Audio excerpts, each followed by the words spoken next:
training program, no, with the enhanced, changing the marketing plan. Pinaganda po natin yung marketing plan. Ginawa natin mas simple, no? Tinanggal po natin yung komplikado na parte ng marketing plan, pinasimple po natin. At nag-launching din tayo ng mga bagong produkto na products like Silver Fresh or Aurora Beauty Bar.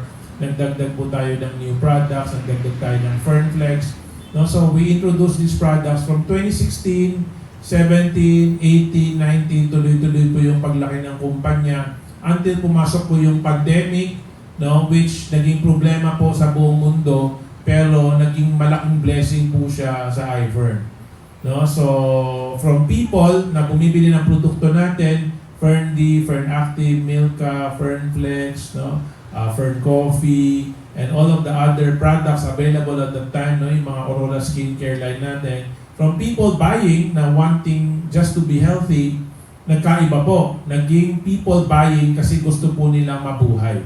No? So ibang-iba po. The purpose of buying from being healthy to staying alive, no? Staying alive, parang kanta, no? So people wanted to stay alive, that's why they were buying the product. Ibang-iba na po, no? So doble, triple po yung benta. Tapos nung pinauwi na po yung mga seaman, mga OFW, factory worker, office worker, lahat pinauwi. Tapos yung ayuda ng gobyerno is only what? 8,000 a year or 8,000 2 times a year? Pinong mabubuhay doon? Okay?